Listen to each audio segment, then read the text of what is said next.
সেই ব্যক্তি ধ্বংস হয়ে যাক যে ব্যক্তি রমাদান মাসকে পেয়েছে কিন্তু রমাদান মাসকে পেয়েও সে তার গুনাহকে মাফ করাতে পারে নাই।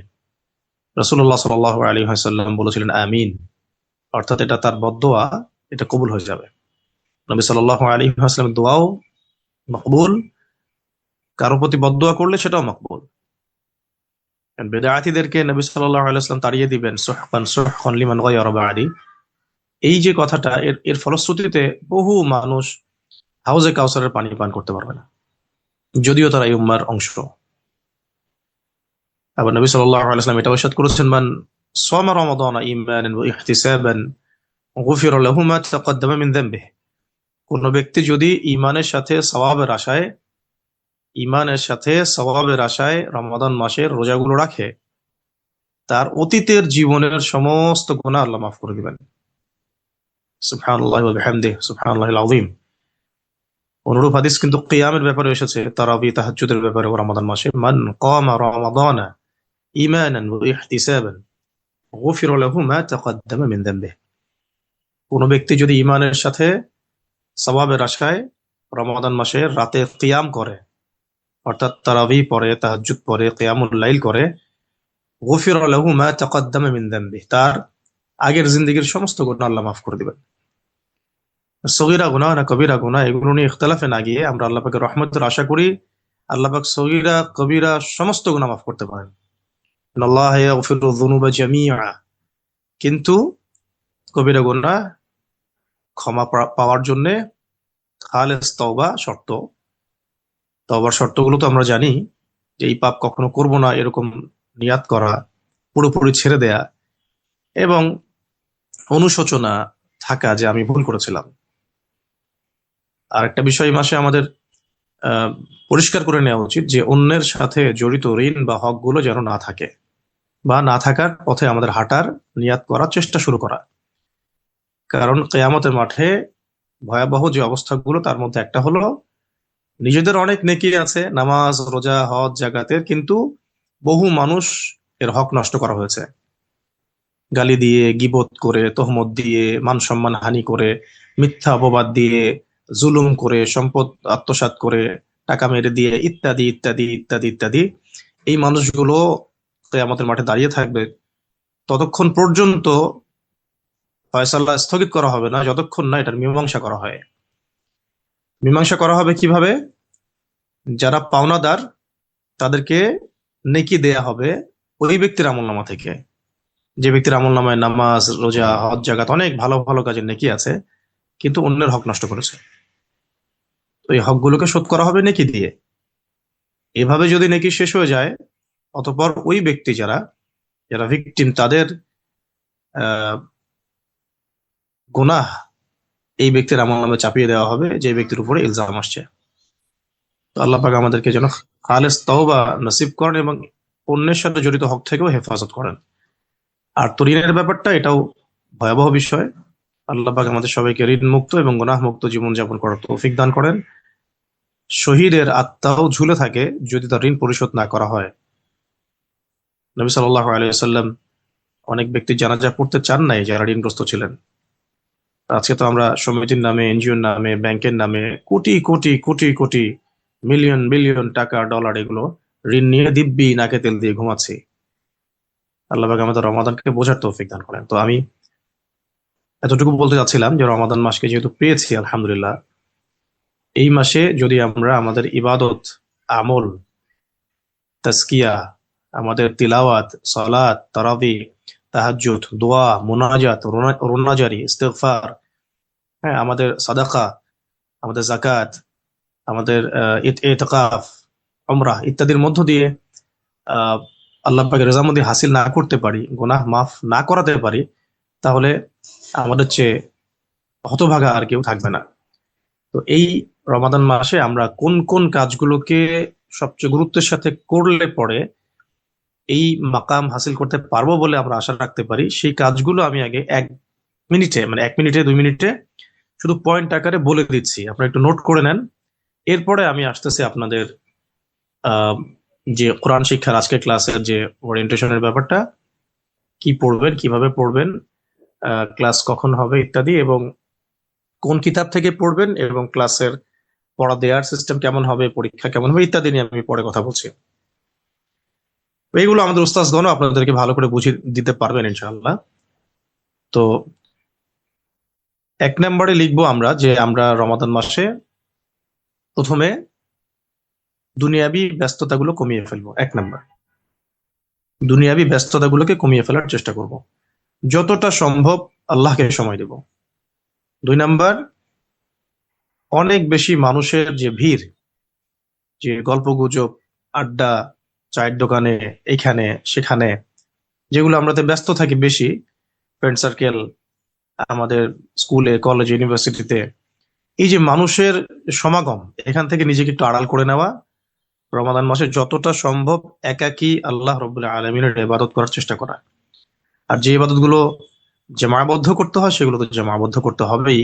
এর বাইরে আমরা একাকী আল্লাহ পাকের সাথে কথা বলার চেষ্টা করব, নামাজের মাধ্যমে, জিকিরের মাধ্যমে, তিলাওয়াতের মাধ্যমে, ইত্যাদি ইত্যাদি, দোয়ার মাধ্যমে নিজেকে একটু একা রাখার চেষ্টা করা রমাদান মাসে।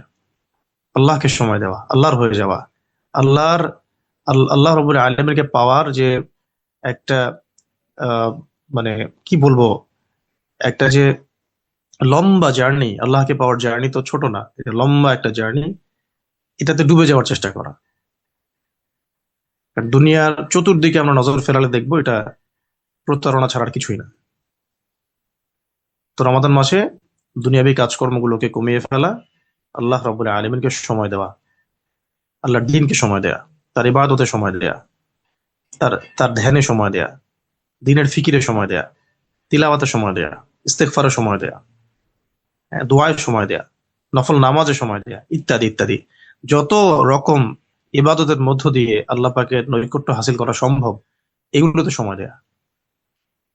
আল্লাহ পাক আমি যা বলছি সবার আগে আমাকে আমল করার তৌফিক দান করেন এবং আপনাদের সবাইকে আমল করার তৌফিক দান করেন। 3 নম্বর হচ্ছে নামাজ, 5 ওয়াক্ত নামাজ জামাতের সাথে আদায়ের চেষ্টা করা। যদি ছুটে যায় দ্বিতীয় জামাত করা, যদি কোনো অবস্থায় না থাকে একা হলেও পড়া, যদি ভুলে যায় মনে হলেই পড়বে, ঘুমিয়ে থাকলে উঠলেই পড়বে। অর্থাৎ নামাজের পাবন্দি করা, কোনো অবস্থায় যেন নামাজ বহির্ভূত রোজা না হয়, নামাজ থাকতেই হবে এবং এটা জামায়াতে আদায় করার চেষ্টা, সর্বোচ্চ চেষ্টা করতে হবে। কারণ আমরা জানি জামায়াতে পড়লে 25 থেকে 27 গুণ বেশি নেকি হবে। আল্লাহ পাক তৌফিক এনায়েত করেন, আমিন। 4 নম্বর হচ্ছে ফরজ নামাজগুলোর সাথে দৈনন্দিন সুন্নাহ গুলো আদায় করা, অন্তত 12 রাকাত। ফজরের পূর্বে 2, যে যে নামাজ সম্পর্কে বলা হয়েছে দুনিয়া এবং দুনিয়ার মাঝখানে যা কিছু আছে এইগুলো যদি এক পাল্লায় রাখা হয়, আর এক পাল্লায় ফজরের আগের 2 রাকাত সুন্নাহ রাখা হয়, তাহলে সেটাই বেশি ভারী হবে।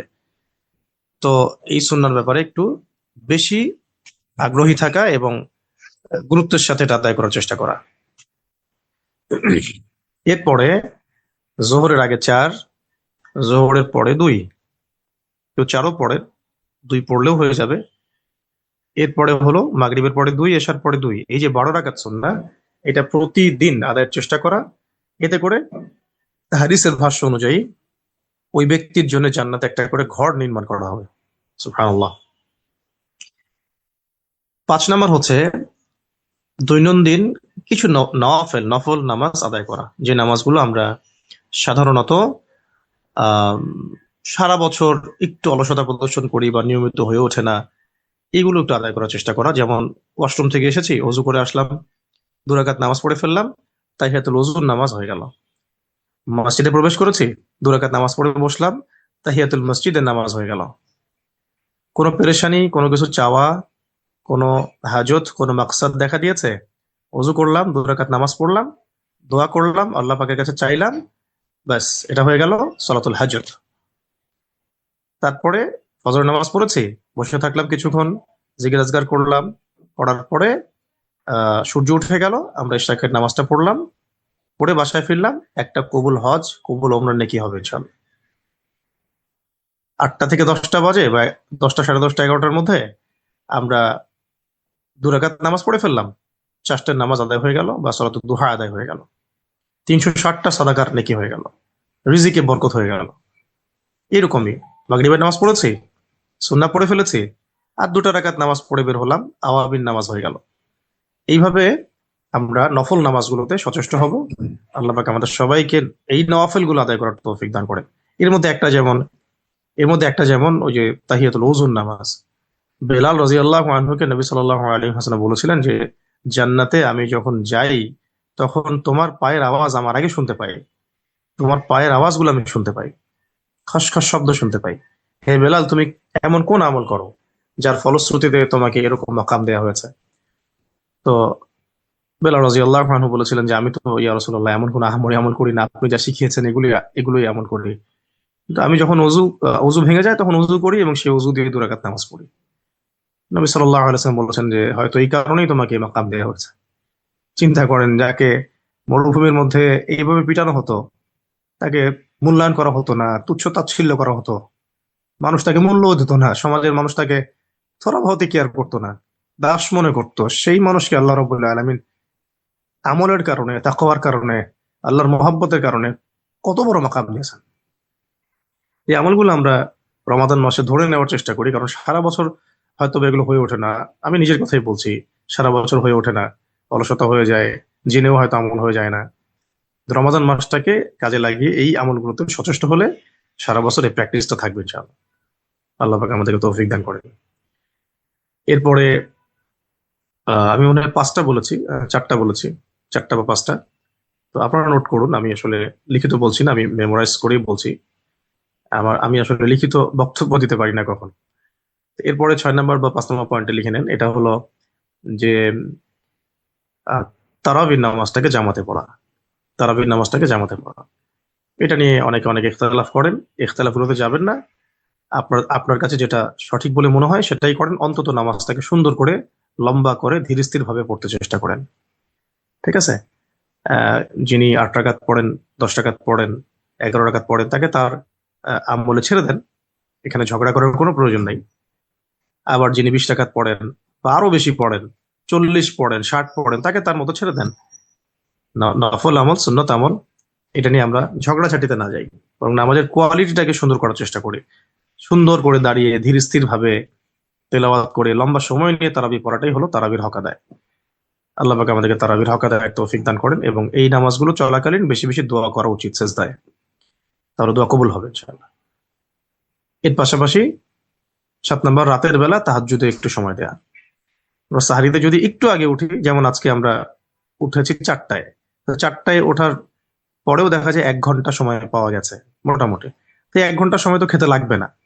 আর আমরা তো সাহারিতে এত ভোজন রসিক ভাবে খাবো না যে আমাদের সারাদিন আবার এই খাবারের মানে ডাইজেস্ট হতেই আমাদের অবস্থা খারাপ হয়ে যায়। আমরা লিমিটেড খাবো, পরিমিত খাবো, পুষ্টিকর খাবার খাবো, ভালো খাবার খাবো এবং হালকা করে খাবো। খুব ভারী করে পেট ফুলিয়ে খাবো না, সাহারিতেও খাবো না, ইফতারও খাবো না। ঠিক আছে? সাহারি ইফতার কোনোটাতেই আমরা একদম পেট ফুলিয়ে ফেপে ফেপে খাবো না। পেটের 3 ভাগের 1 ভাগ খাবো বা একটু বেশি কম খাবো ইত্যাদি। এবং পুষ্টিকর খাবার খাবো, যে খাবারটা আমার শরীরে লাগবে। এমন খাবার খাবো না যেটা আমাকে অসুস্থ করে ফেলবে। এটা আমাদের একটা অন্যতম সমস্যা, যে কথার মাঝখানে চলে আসলো বলে দিলাম। তো এই যে সাহারিতে তো 1 ঘন্টা খেতে লাগবে না, নিশ্চয়ই আধা ঘন্টার মধ্যে খাওয়ার প্রসেস শেষ হয়ে যাবে। বাকি আধা ঘন্টার সময় আমরা তাহাজ্জুদ পড়তে পারি, অন্তত 2 রাকাত পড়তে পারি, 4 রাকাত পড়তে পারি, 8 রাকাত পড়তে পারি, যার যতটুকু সামর্থ্য হয় ততটুকু পড়তে পারি। এই সময়টুকুতে আমরা দোয়া করতে পারি। আর এই সময় আল্লাহ রাব্বুল আলামিন প্রথম আসমানে নেমে আসেন। কিভাবে নেমে আসেন এটা ব্যাখ্যা করবো না আমরা, এটা নিয়ে ভাববো না, আমরা ঈমান রাখবো। এবং আল্লাহ পাক আহ্বান করতে থাকেন, কে আছো কিছু চাইবে আমার কাছে?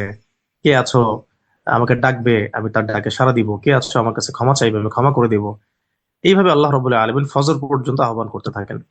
তাহাজ্জুদের সময় যদি আমরা 2 রাকাত 4 রাকাত নামাজ পড়ে দোয়া দোয়া করতে শুরু করি এবং দোয়ায় একটু বেশি সময় দেই, ইনশাআল্লাহ আমাদের দুনিয়া আখিরাতের যত হাজত, মাকসাদ, জরুরত, প্রয়োজন এগুলো পূরণ হয়ে যাবে ইনশাআল্লাহ। আল্লাহ পাক আমাদের সবার নেক দোয়াগুলো যেন কবুল ও মঞ্জুর করে, আমিন। এর পাশাপাশি আমরা এই রমাদানে যেটা করব, প্রথমে তো সালাতের কথা বললাম, নফল সালাত, সুন্নত সালাত, অন্তত 12 রাকাত। এরপরে বলেছি তাহাজ্জুদের কথা, তারাবির কথা। এই 6 নম্বর 7 নম্বর পয়েন্টে এসে বলছি যে প্রত্যেকটা আমলকে সুন্নাহ মাফিক করার চেষ্টা করা। প্রত্যেকটা আমলকে সুন্নাহ মাফিক করার চেষ্টা করা। যেমন সারা বছর অনেক কাজ আমরা করি, কাজগুলো অভ্যাসের মধ্যে থেকে যায়, সুন্নাহর নিয়াতে, সুন্নাহর পদ্ধতিতে আমরা করি না। ঘুম, খাওয়া, ওঠা, বসা, চলা ফেরা, বাসা থেকে বের হওয়া, ইস্তেঞ্জা করা, ইত্যাদি ইত্যাদি, কাপড় পরা, যত কাজ, ড্রাইভ করা, কথা বলা, বাজারে যাওয়া, বাজার থেকে আসা, এই যে বিষয়গুলো আছে, এগুলোতে প্রতিটা কাজের মধ্যেই কিন্তু সুন্নাহ পদ্ধতি আছে। যে সুন্নাহ পদ্ধতিগুলো সারা বছর অনেক সময় শিথিলতা হয়, অলসতা হয়, রমাদান মাসে যেন আমরা এটার উপরে পাবন্ধ হয়ে যাই। যেমন ঘুমাবই তো, তো ঘুম তো একটা আমার নিজের জন্য একটা কাজ। তো এই কাজটা করার আগে যদি বিছানাটা সুন্দর করে ঝেড়ে নেই, বিসমিল্লাহ বলে লাইটসটা অফ করি, তারপরে অজু করে পারলে অজু করে আসি, তারপর ডান কাত হয়ে শুইলাম, আল্লাহুম্মা বিইসমিকা আমুতু ওয়া আহইয়া দোয়াটা পড়লেন, সূরা ফালাক নাস ইখলাস পড়লেন, মাসাহ করলেন, সূরা কাফিরুন পড়লেন, সূরা বাকারার শেষের দুইটা আয়াত পড়লেন, আয়াতুল কুরসি পড়ে ঘুমিয়ে গেলেন, বা সূরা মুলকটা পড়তে পড়তে ঘুমিয়ে গেলেন, সুবহানাল্লাহ আলহামদুলিল্লাহ আল্লাহু আকবার এর 33 33 34 পড়তে পড়তে আপনি বা পড়া শেষ করে ঘুমিয়ে গেলেন। এই যে কাজটা হয়ে গেল, তো ঘুমের কাজটা ইবাদত হয়ে গেল। যতক্ষণ ঘুমিয়ে থাকবেন বা থাকবো আমরা আমরা নেকি পাবো ইনশাআল্লাহ। এভাবে ইস্তেঞ্জা করার সুন্নাহ আছে, ঘর থেকে বের হওয়ার ঢোকার সুন্নাহ আছে, মসজিদে ঢোকা বের হওয়ার সুন্নাহ আছে, বাজারে যাওয়ার সুন্নাহ আছে, কাপড় পরার সুন্নাহ আছে, এমনকি স্বামী স্ত্রী মিলনেরও সুন্নাহ আছে। তো প্রত্যেকটা কাজেরই সুন্নাহ পদ্ধতি আছে। এই পদ্ধতিগুলো প্র্যাকটিস করার সবচেয়ে মোক্ষম সময় হলো রমাদান। আল্লাহ পাক আমাদেরকে এই কাজগুলো করার তৌফিক দান করেন, আমিন। এরপরে যে পয়েন্টটা বলতে চাই সেটা হলো যে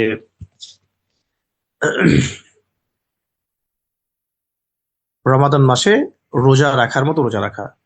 রমাদান মাসে রোজা রাখার মতো রোজা রাখার অর্থ হলো, এই রোজার উদ্দেশ্য হলো তাকওয়া হাসিল করা।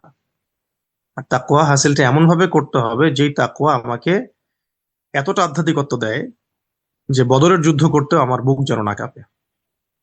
কারণ রমাদান মাসে বদরের যুদ্ধ হয়েছে। দ্বিতীয় হিজরিতেই রমাদান সম ফরজ করা হয়, দ্বিতীয় হিজরিতেই আবার বদরের যুদ্ধ হয়, তখন কেবলাও পরিবর্তন করে দেওয়া হয়। তো তাহলে কুতিবা আলাইকুমুস সিয়াম কামা কুতিবা আলাল লাযিনা মিন ক্বাবলিকুম লাআল্লাকুম তাত্তাকুন, এই যে তাকওয়া হাসিল করতে বলা হচ্ছে, এমন তাকওয়া আমাদেরকে হাসিল করতে হবে যে তাকওয়া আমাদেরকে আল্লাহর রাস্তায় জান কুরবান করার স্পৃহা জন্ম দেয়, এবং এর উপরে আমাদের জীবনের পুরো মেহনতটা যেন জারি থাকে। এইভাবে আল্লাহ পাক আমাদেরকে যেন গড়ে তোলেন, এটাই হলো রোজার উদ্দেশ্য। ঠিক আছে? আর এটা কোন তাকওয়া? যে তাকওয়া আমাকে, এই যে এখন আমরা বসে পানি খাচ্ছি না, আমরা খাবার খাচ্ছি না, স্ত্রীর সহবাস করছি না, কারণ আল্লাহ এগুলো হারাম করেছেন রোজা রাখা অবস্থায়। হালাল জিনিস ছেড়ে দিয়েছি আল্লাহ পাকের ভয়ে। আমি গোপনে করছি না, কারণ আল্লাহ রাব্বুল আলামিন আমাকে দেখবেন, আমাকে শুনছেন, আমাকে অবজার্ভ করছেন। এই যে চেতনাটা, এই চেতনাই তো তাকওয়া। এবং এই কাজটা, এই চেতনাটা যেন সারা বছর প্রত্যেকটা ডিপার্টমেন্টেই এমন মানে মনস্তাত্ত্বিক অবস্থা থাকে, এটাই মূলত রোজার উদ্দেশ্য। আর যে আল্লাহ পাকের ভয়ে আমি হালাল ছেড়ে দিলাম, সে আল্লাহ পাকের ভয়ে আমি যেন আমার সমস্ত হারামও ছেড়ে দেই, এটা হলো রোজা রাখার মতো রাখার উদ্দেশ্য। তাই রোজা রেখে যদি আমরা কেউ সুদ খাই, ঘুষ খাই, দুর্নীতি করি, মিথ্যা কথা বলি, গীবত করি, তহমত দেই, অপবাদ দেই, মানুষকে মানে ক্রিটিসাইজ করি, ইত্যাদি ইত্যাদি, যে যত রকম কবিরা গুনাহ আছে, কুফর, শিরিক, নেফাক, বিদআত, হারাম খাওয়া, জিনা, ব্যভিচার, মদপান, যত রকমের মাপে কম দেয়া, চুরি করা, ডাকাতি করা, ছিনতাই করা, মানুষকে ঠকানো, জুলুম করা, সমস্ত অন্যায়গুলোকে ছেড়ে দিতে হবে। এটা রোজার শিক্ষা। রমাজানের শিক্ষা হলো এই সমস্ত অন্যায়কে ছেড়ে দিতে হবে। যেভাবে আমরা আল্লাহর জন্য, আল্লাহর ভয়ে, আল্লাহর সন্তুষ্টির জন্য আমাদের হালাল পানি, হালাল খাবার সব ছেড়ে দিয়েছি। এটাই হলো তাকওয়ার প্র্যাকটিস। এবং এটাই, এই প্র্যাকটিসটাই যেন সারা বছর থাকে। এই কারণেই রমাদান বারবার ঘুরে ঘুরে আমাদের কাছে আসে। আল্লাহ পাক আমাদেরকে এই তাকওয়া হাসিলের তৌফিক দান করেন, এমন লেভেলের তাকওয়া যাতে বদরের মাঠে আপনার আমার বুক না কাঁপে। এই বিষয়টাকে মাথা রাখা। এরপরে যে পয়েন্টটা বলতে চাই সেটা হলো 9 নাম্বার, 8 নাম্বার, মনে হয় 8 বা 9 নাম্বার, যে রমাদান মাসে দান সাদাকার হাত প্রশস্ত করা। রমাদান মাসে দান সাদাকার হাতটাকে প্রশস্ত করা। আমাদের আশেপাশে বহু মানুষ আছে যারা ইয়েতিম, মিসকিন, অসহায়, বিধবা, তাদেরকে দান করা, সাদাকা করা, এবং আমাদের জাকাত গুলোকে দিয়ে দেওয়া। রমাদান মাসে আমাদের জাকাত গুলোকে দিয়ে দেওয়া। প্রচুর মানুষের জাকাত জমা হয়ে আছে, এমন অনেক মানুষ আছেন যাদের লাখ লাখ কোটি কোটি টাকা জাকাত আসতে পারে। এই জাকাত গুলো যদি সঠিকভাবে দেওয়া হতো বা রাষ্ট্রীয়ভাবে কালেক্ট করা হতো, তাহলে সমাজের মধ্যে দারিদ্রতার হার একদম কমে যেত। কিন্তু আমরা যেহেতু এগুলো বাস্তবায়ন করতে পারি নাই, এই কারণে আমরা ওই পশ্চিমাদের দ্বারা প্রণীত অর্থ ব্যবস্থার দুষ্ট চক্রে এভাবে আমাদের আহ মানে সময়ে কালক্ষেপণ করছি এবং আমাদের ভবিষ্যৎকে ধ্বংস করছি। এক কথায় আল্লাহ পাক আমাদেরকে বেশি বেশি সাদাকা করার তৌফিক দান করেন এবং জাকাত গুলো দিয়ে দেওয়ার তৌফিক দান করেন। আর এখানে আরেকটা পয়েন্ট বলতে চাই যে সাদাকাতুল ফিতরের একটা ব্যাপার থাকে, সেটা আমরা পরে দিয়ে দিব ইনশাআল্লাহ। এরপরের পয়েন্টটা হচ্ছে রমাদান মাসে অবশ্যই ইতিকাফের চেষ্টা করা এবং লাইলাতুল কদর তালাশ করা। ইতিকাফ না করতে পারলেও লাইলাতুল কদর তালাশ করা যায় যদি আমরা শেষের দশক 21, 23, 25, 27, 29-কে জাগি এবং পুরো রাতটাকে জাগি ইবাদতের মধ্য দিয়ে, আশা করা যায় আমরা হাজার মাসের চেয়ে শ্রেষ্ঠ একটা মাস পেয়ে যাব এবং এক রাতের ইবাদত আমার হাজার মাসের ইবাদতের চেয়ে উত্তম হয়ে যাবে। আল্লাহ পাক আমাদের সবাইকে লাইলাতুল কদর পাওয়ার তৌফিক দান করেন, আমিন। আর একটা পয়েন্ট হচ্ছে যে রমাদান মাসে বাজারে, দুনিয়াবি কাজে, শপিং মলে বা অন্যান্য যে সেক্টরগুলো আমাদেরকে সময় কালক্ষেপণ করে, দুনিয়ার মোহে ব্যস্ত রাখে বা আল্লাহকে ভুলিয়ে দেয়, এছাড়া সামাজিক যোগাযোগ মাধ্যমে ফেসবুকে, ইউটিউবে ইত্যাদি ইত্যাদি জায়গায় একেবারেই প্রয়োজন না হলে না যাওয়া, প্রয়োজন না হলে একেবারেই না যাওয়া। ঠিক আছে, কারণ এই জিনিসগুলো পুরো রমাদানের আধ্যাত্মিকত্ব নষ্ট করে ফেলে, খাস করে শেষ দশকে এগুলো তো মোটেই না করা। তাই আমাদের ঈদের শপিং হোক, অন্যান্য বিষয়গুলো হোক, বাজারঘাট ইত্যাদি, এগুলো আগে করে নেওয়ার চেষ্টা করা বা এই দুই একের মধ্যে সেরে ফেলার চেষ্টা করা, যাতে করে পুরো মাসটা আমরা আল্লাহর ইবাদতে কাটাতে পারি। আল্লাহ পাক তৌফিক দান করেন, আমি। আর যে পয়েন্টটা আমি শেষে নিয়ে আসছি, কিন্তু পয়েন্টটা আসলে প্রথম দিকের পয়েন্ট, যেহেতু আপনাদের ক্লাস আল কোরআনের, তাই এটাকে আমি শেষে বলছি। এখান থেকে আমরা ক্লাসের কথাও বলবো। সেটা হলো রমাদান মাস কি কারণে মহিমান্বিত। এক বাক্যে উত্তর হচ্ছে রমাদান মাস মহিমান্বিত আল কোরআন নাজিল হওয়ার কারণে। আল্লাহ পাক বলে দিয়েছেন, ইন্না আনজালনাহু ফি লাইলাতিল কদর। রমাদানকে আমি সরি আল কোরআনকে আমি, আল কোরআনুল কারীমকে নিশ্চয়ই আমি কদরের রাতে নাজিল করেছি। নিশ্চয়ই আমি আল কোরআনকে কদরের রাতে নাজিল করেছি। আমরা সবাই জানি কদরের রাত হচ্ছে শেষ দশকে 21-এ বা 23-এ বা 25-এ বা 27-এ বা 29-এ, এর মধ্যে কোন এক রাতে আল্লাহ রাব্বুল আলামিন আল কোরআনুল কারীমের মধ্যে কিতাব নাজিল করেছেন। কখন নাজিল করেছেন? যখন আইয়ামে জাহেলিয়াতে পুরো বিশ্ব ব্যবস্থা এবং সমাজ পরিপূর্ণ ছিল শিরকে, সুদে, দুর্নীতিতে, তারপরে ব্যভিচারে, জিনায়, রক্তপাতে, নারীর অবমাননায়, মদ পানে পুরো বিশ্ব ছেয়ে আছে আইয়ামে জাহেলিয়াত, খাস করে মক্কা। ওই রকম একটা সিচুয়েশনে আল্লাহ রাব্বুল আলামিন কদরের রাতে এই রমাজানেই কোরআন নাজিল করলেন এবং সেই কোরআন নাজিল করা হলো নবী করিম সাল্লাল্লাহু আলাইহি ওয়াসাল্লামের প্রতি। নবী করিম সাল্লাল্লাহু আলাইহি ওয়াসাল্লাম 23 বছরের ব্যবধানে সেই কোরআন এবং সুন্নাহর বিপ্লব ঘটিয়ে এমন এক সমাজ ব্যবস্থা এবং রাষ্ট্র ব্যবস্থা, জীবন ব্যবস্থা কায়েম করে গেলেন, যেটা শিরক মুক্ত, সুদ মুক্ত, জিনা মুক্ত, ব্যভিচার মুক্ত, কুফর মুক্ত, নেফাক মুক্ত, সমস্ত রকম দুর্নীতি মুক্ত, সমস্ত রকম অন্ধকার, পাপ, পঙ্কিলতা মুক্ত। অর্থাৎ ব্যক্তি জীবন শুধু নয়, তিনি পুরো সমাজ ব্যবস্থা, রাষ্ট্র ব্যবস্থা এবং বিশ্বের প্যাটার্নটাকে চেঞ্জ করে দিয়ে গেলেন শুধুমাত্র কোরআনের আলো দিয়ে, মশাল দিয়ে। সেই কোরআন নাজিল হয়েছে এই রমাদান মাসে, সেই কোরআন নাজিল হয়েছে এই রমাদান মাসে, সেই কোরআন নাজিল হয়েছে এই লাইলাতুল কদরে। তাহলে এটার বলার অপেক্ষা রাখে না যে রমাদান মাস কোন কারণে এত মহিমান্বিত। আর এই মাসে আমাদের অন্যান্য কাজগুলোর সাথে সবচেয়ে জরুরি কাজ কি? সেটা হলো যে কোরআন তেলাওয়াত করা, কোরআন তেলাওয়াত করা, কোরআন তেলাওয়াত শেখা, এক কথায় কোরআনের হক আদায় করা। ঠিক আছে, তো কোরআনের হক কি কি? কোরআনের হক 6টা, মুখস্থ করে ফেলবেন। আল কোরআনের হক 6টা। অন্য অনেক স্কলার আকাবিরগণ বলেছেন 7টা 8টা, অনেকে আরো বাড়িয়ে বলেছেন, আল্লাহু আ'লাম বিসওয়াব। কিন্তু আমরা মৌলিকভাবে 6টা বলতে পারি। একটা হলো একদম বিশুদ্ধ করে তাজবিদ সহকারে আল কোরআনুল কারীমের তেলাওয়াত শেখা। আমাদের সমস্ত পড়াশোনা পরে আগে কোরআন তেলাওয়াত শিখতে হবে, সমস্ত দাওয়াত পরে আগে কোরআন তেলাওয়াত নিজেকে শিখতে হবে। ঠিক আছে, সমস্ত অ্যাক্টিভিজম পরে, হ্যাঁ, সমস্ত অ্যাক্টিভিজম, দিন কায়েম, দিন প্রতিষ্ঠা, অনেক কিছু নিয়ে আমরা অনেক কথা বলি, এগুলো সব পরে আগে আপনাকে কোরআন তেলাওয়াত শিখতে হবে। সবার আগে কোরআন তেলাওয়াত শিখতে হবে। কোরআন তেলাওয়াত না শেখার আগে আপনার দিনের কোনো কাজ নাই।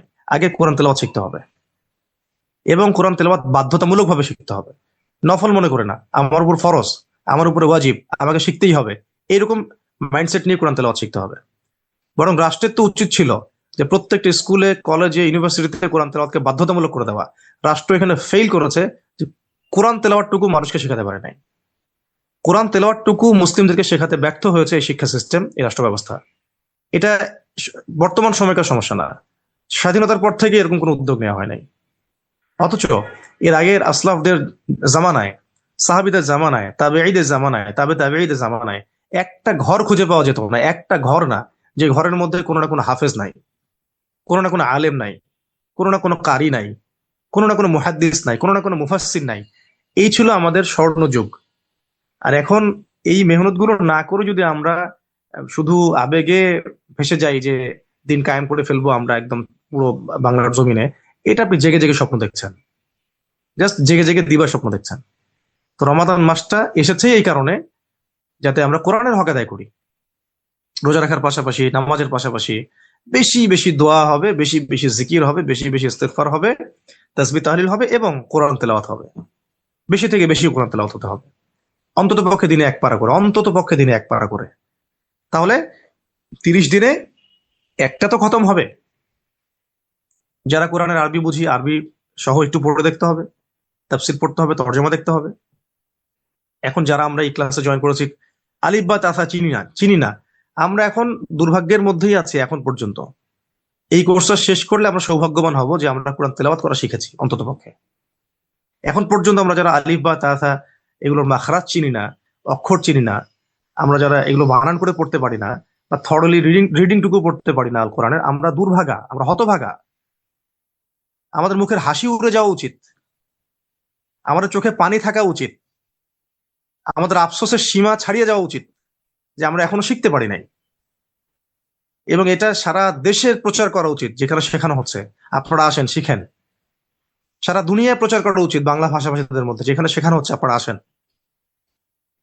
স্কুলে, কলেজ, ইউনিভার্সিটিতে 15 বছর, 20 বছর, 30 বছর পড়াশোনা করা হয়েছে অনেকেরই, 30টা সূরা বলতে পারে না, 30টা হাদিস বলতে পারে না, 20টা সূরা মুখস্থ বলতে পারে না, 20টা আয়াত বলতে পারে না, 20টা আয়াত পড়তেও পারে না অনেকেই, 20টা সূরার অর্থ বলতে পারে না, 20টা হাদিসের অর্থ বলতে পারে না। এইরকম মানুষের সংখ্যা একজন দুইজন নয়, বাংলাদেশে এ ধরনের মানুষের সংখ্যা লাখ লাখ কোটি কোটি পর্যায়ের হতে পারে, আল্লাহ ভালো জানেন। এই রেভলিউশন বাদ দিয়ে বৃহত্তর পরিসরে ইসলামিক বিপ্লব সম্ভব না। ইসলামিক বিপ্লবের জন্য প্রয়োজন ইসলামের জ্ঞানতাত্ত্বিক বিপ্লব, প্রত্যেক মহলে দাওয়া, প্রত্যেক ডিপার্টমেন্টে দাওয়া, জ্ঞানতাত্ত্বিক বিপ্লব এবং আধ্যাত্মিকতায় পরিপূর্ণ একটা জেনারেশন, ইমান, আমল, আখলাক, তাজকিয়া পরিপূর্ণ একটা জেনারেশন এবং পরিপূর্ণ ইসলামের সামগ্রিক দাওয়া, সর্বমহলে দাওয়া। কোরআনের আলো ঘরে ঘরে জ্বালো, যে কথাটা বলা হয়, আরে ভাই ভাই কোরআনের আলো তো ঘরে ঘরে তখনই জ্বলবে যখন প্রত্যেক ঘরে প্রত্যেক ব্যক্তি কোরআন তেলাওয়াতটুকু করতে পারবে বা একজন করে হাফেজ থাকবে। এখন প্রত্যেক ঘরে একজন করে ডক্টর বানানোর স্বপ্ন, আমাদের ইঞ্জিনিয়ার বানানোর স্বপ্ন। প্রত্যেক ঘরে ঘরে একটা করে পলিটিশিয়ান থাকবে, একটা করে নেতা থাকবে, একটা করে বিজ্ঞানী থাকবে। কোরআনওয়ালা থাকার কোনো প্রয়োজন নাই জাতির, ভাবখানা এমন আর কি। কোরআন শিখবে শুধু হুজুররা, মসজিদে, মাদ্রাসায়, মক্তবে, ব্যাস এইটুকু। যেন আমাদের কোনো জিম্মেদারি নাই স্কুলে, কলেজ, ইউনিভার্সিটিতে, অফিসে, আদালতে, কোনো জায়গায় না। কিন্তু রাষ্ট্রের শপথ নেওয়া হয় কোরআনের বাক্য পাঠ করে, কোরআনের কালিমা মন্ত্রণালয়ের পিছনে লিখে রাখা হয়, কোরআনের নামে শপথ করে আল্লাহর বিরুদ্ধে আইন পাশ করা হয়। মানে আমরা কোরআনের সাথে মশকরা করছি, আসলে আমরা কোরআনের সাথে মশকরা করছি বাংলাদেশে। তো কোরআন শিখতে হলে আমাদের সবাইকে এরকম যে জলসাগুলো, কোরআনের মজলিসগুলো, আপনার বাসার পাশে হোক, মসজিদে হোক, মক্তবে হোক, আপনার ওস্তাদের কাছে গিয়ে পড়ে থেকে হোক, অনলাইনে হোক, অফলাইনে হোক, যে কোনো ভাবে হোক, নিজের জিম্মেদারিতে শিখতে হবে আমাকে এখন। কারণ রাষ্ট্র আমাকে এভাবে ব্যবস্থাপনা করে শিখাচ্ছে না, সমাজ শিখাচ্ছে না, অনেক ক্ষেত্রে পরিবারও সাহায্য করছেন না। কিন্তু কবরও তো আমাকে একাই যেতে হবে ভাই বা বোন, কবরও তো আপনাকে আমাকে একাই যেতে হবে। দুনিয়া তো আপনারাও কম দেখেন নাই, আমরাও কম দেখি নাই, কেউ কারো না এখানে। আর পরকালে কে কার থাকবে এটা কখনোই সম্ভব না। কেউ কাউকে চিনবেও না, পরিচয় দিতে চাইবে না, শুধুমাত্র ইমানের পরিচয় ছাড়া, দিনের পরিচয় ছাড়া। দিনী ভাই, শায়েখ, আলেম, পীর, মাশায়েখ, উস্তাজ, দিনের কমিউনিটি, এগুলো বাদ দিয়ে সবাই সবার শত্রু হয়ে যাবে আর কি। তো আমি একটু হয়তো বেশি বলে ফেলছি। আহ, আমার মূল কথাটা হচ্ছে যে রমাদান মাস বিখ্যাত, মহিমান্বিত কোরআন নাজিলের কারণে। তো এই কোরআন যদি রমাদান মাসে আমরা না পড়ি, না বুঝি, বা যারা পড়তে পারি না তারা যদি না শিখি, তাহলে সারা বছর আর কখন শিখবেন, কখন শিখবেন ভাই প্রিয় বোন? রমাদান মাসে তাই কোরআন শেখার জন্য পরিপূর্ণ সময় বের করেন, আংশিক সময় না।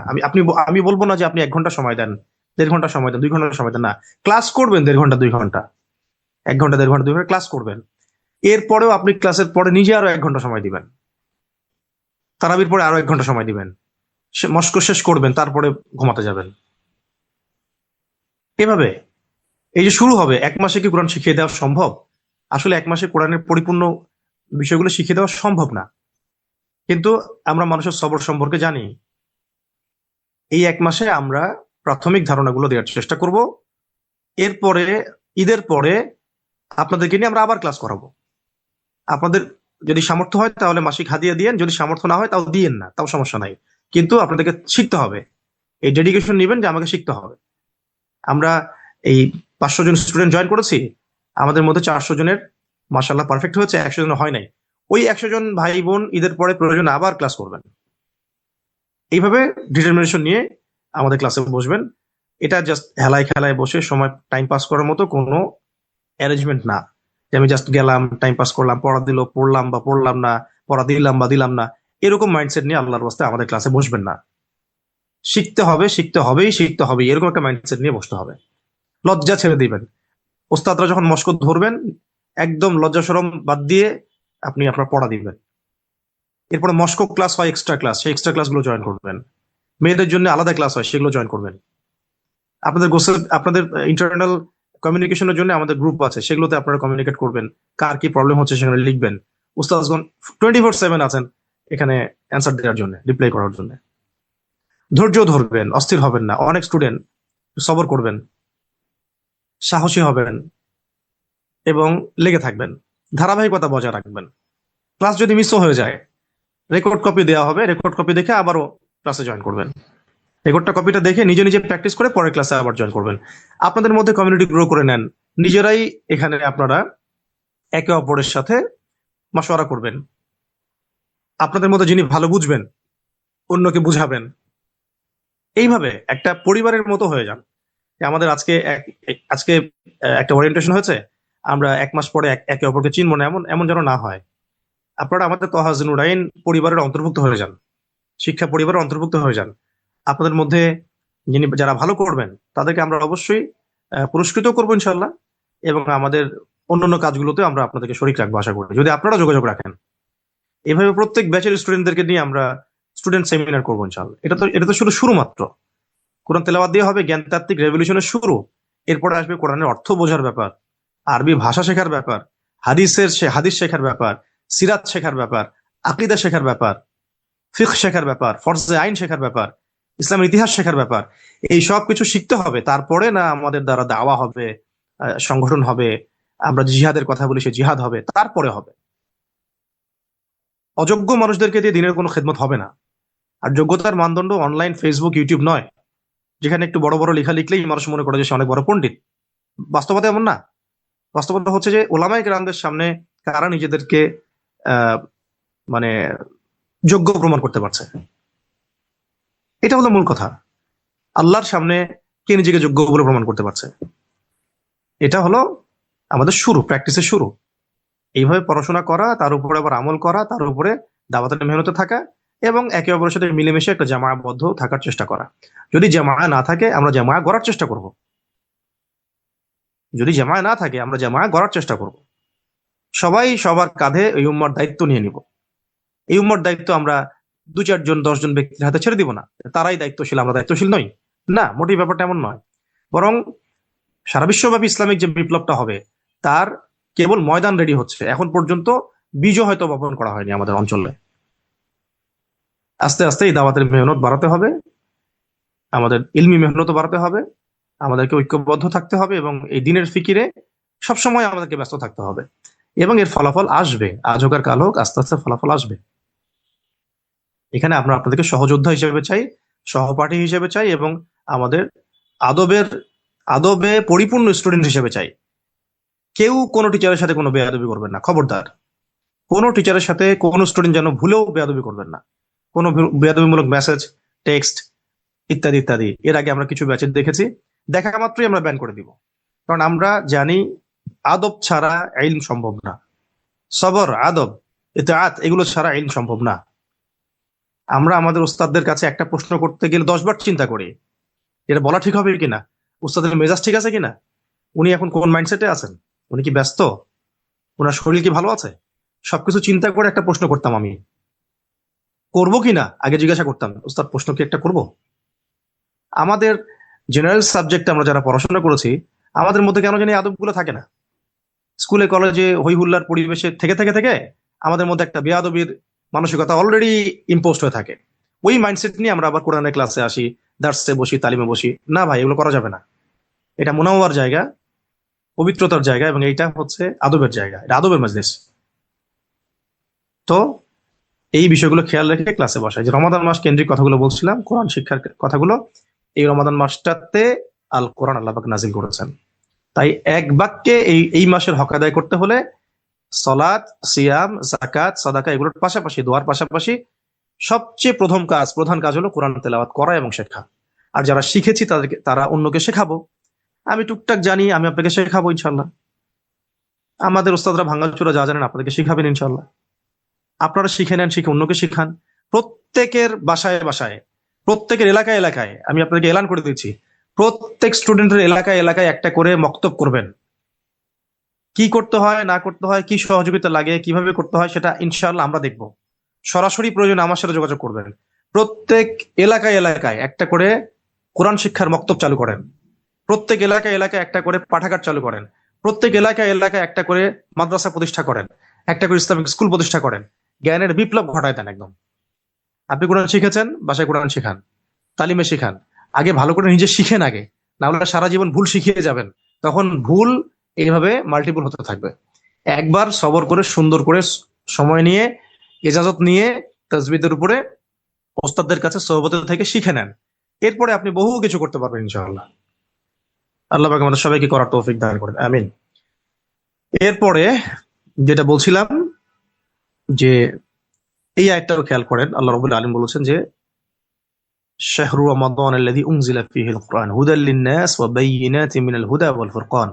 এটাও সূরা বাকারাতে আছে যে রমাদান সেই মাস যেই মাসে কোরআন নাজিল করা হয়েছে হেদায়েত স্বরূপ এবং প্রমাণ স্বরূপ, বায়্যিনাত এবং ফুরকান, সত্য মিথ্যার পার্থক্যকারী। দেখেন, আমাদের কিন্তু একটু খারাপও লাগে না, লজ্জাও লাগে না যে আমাদের সমাজে কোরআনকে সত্য মিথ্যার পার্থক্য মানা হচ্ছে না।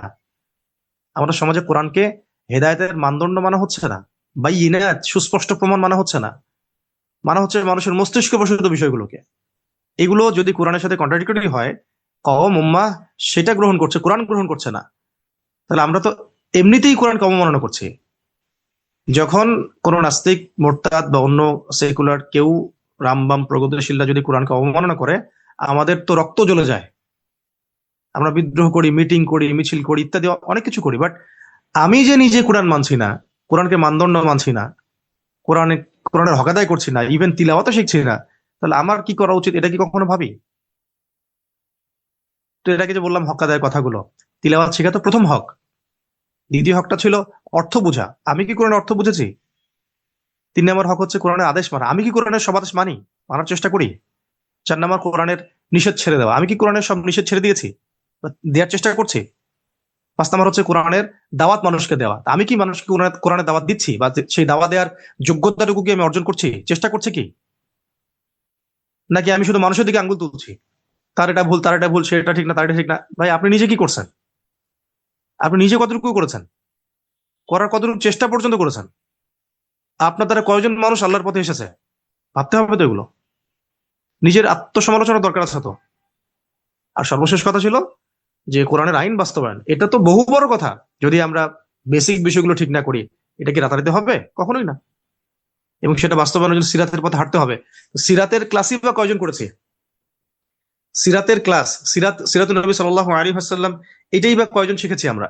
পড়েছি কয়জন? কতগুলো সিরাতের কিতাবের নাম আমরা বলতে পারবো? 5টা? মনে হয় না। স্কুলে, কলেজ, ইউনিভার্সিটিতে কি 5টা বই পড়ানো হয়েছে? হয় নাই। তো সিরাতের কি আমাদের একটা বইও পড়া হয়েছে? সিরাতের বই না পড়লে আমি সিরাতের আদলে কিভাবে দিন কায়েমের বিষয়গুলো জানবো? তো ওভারঅল ভাই, অনেক কথা হয়ে গেল। মূল কথা হচ্ছে, আজকে ওরিয়েন্টেশনে আমি এত কথা বলতে চাই নাই, তা আল্লাহ পাক বলিয়ে দিয়েছেন, বলে ফেললাম যে কোরআনের হক আদায় করতে হবে, কোরআনের হক আদায় করতে হবে, আল কোরআনের হক আদায় করতে হবে। এটাই হলো রমাদান মাসের মৌলিক শিক্ষা। ব্যাস এই প্রতি হরফে 10 নেকি পাবো, আটকে গেলে আরো বেশি নেকি হয়। ঠিক আছে, রমাদান মাসে 70 গুণ বেশি, আল্লাহ চাইলে আরো বেশি আরো বেশি আরো বেশি। রমাদান মাসে খতম দিব। হাফেজ কোরআন হলে আল্লাহ পাক মাথায় মুকুট পড়াবেন তার পিতা মাতাকে, কোরআন পক্ষে সাক্ষী দিবে, বিপক্ষে সাক্ষী দিবে। কত হাদিস আমাদের সামনে মজুদ আছে কোরআন শিক্ষা সংক্রান্ত, সবগুলো বলতে গেলে মাগরিব হয়ে যাবে। তো এই যে বিপুল ফজিলত কখন অর্জন করতে পারবো? যখন আমি গিয়ে কোরআন তেলাওয়াত শিখবো। তারপরে কোরআন যদি বিশুদ্ধ করে তেলাওয়াত করে না শিখি, আমি তো নামাজের বিষয়গুলো ঠিক মতো বলতে পারবো না। নামাজে আল্লাহু আকবার উচ্চারণ ঠিক হবে না। সুবহানাকা আল্লাহুম্মা ওয়া বিহামদিকা ওয়া তাবারাকা ইসমুকা ওয়া তাআলা জাদ্দুকা ওয়া লা ইলাহা গায়রুকা, এই উচ্চারণটুকু ঠিক হবে না, অর্থ বিকৃত হয়ে যাবে। ঠিক আছে, সুবহান রাব্বিয়াল আ'লা ঠিক মতো বলতে পারবো না, সুবহান রাব্বিয়াল আযীম ঠিক মতো বলতে পারবো না, তখন অর্থ চেঞ্জ হয়ে যাবে। তো কোরআন শেখার সাথে তো নামাজ শেখাও সম্পৃক্ত। তাশাহুদ, দরুদ, দোয়া, মাসুরা, অন্যান্য দোয়াগুলো, এগুলো কিভাবে আমি বিশুদ্ধভাবে করতে পারবো যদি কোরআন না শিখি? তো পুরো জাতিটাকে কোরআন থেকে অনেক দূরে অন্ধকারে রাখা হয়েছে।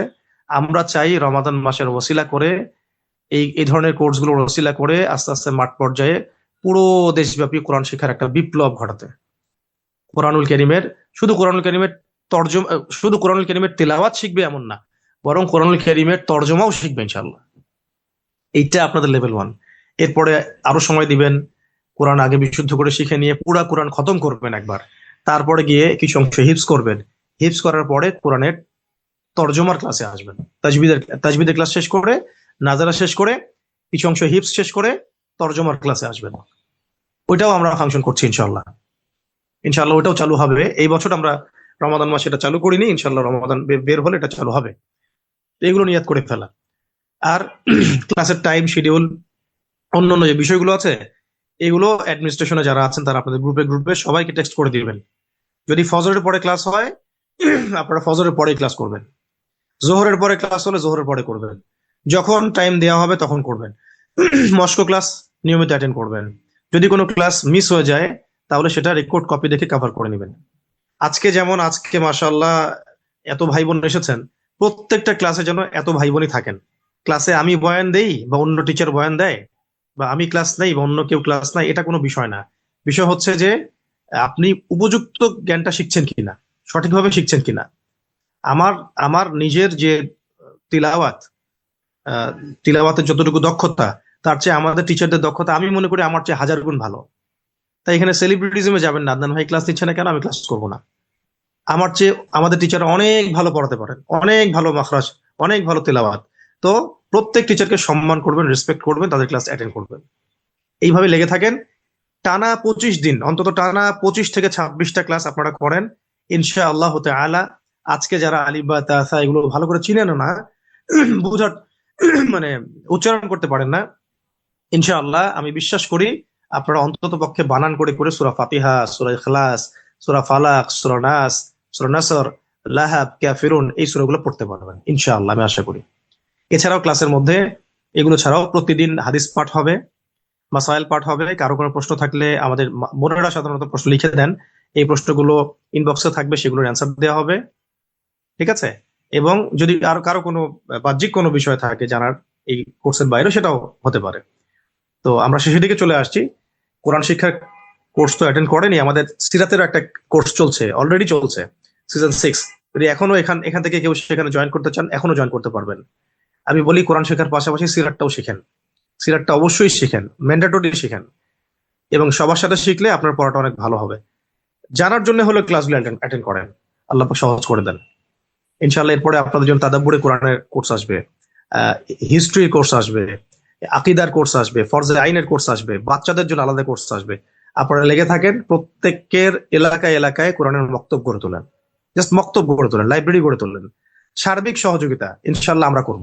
কিভাবে করব আমি জানি না, আমি যে বললাম যে আমরা করব, আমি আসলে জানি না আমি কিভাবে করব, কিন্তু আমার বিশ্বাস আছে যদি সবাই উদ্যোগ নেন, আল্লাহ আসমান থেকে ব্যবস্থা করবেন ইনশাআল্লাহ। আল্লাহ মানুষ বের করে দিবেন, অর্থ বের করে দিবেন, জনবল বের করে দিবেন, জামা করে দিবেন, আল্লাহ পাক নিজে করে দিবেন ইনশাআল্লাহ। উম্মার দায়িত্ব যখন কেউ নিবে না, আল্লাহ রাব্বুল আলামিন তখন দায়িত্বশীল মানুষকে বের করে দিবেন।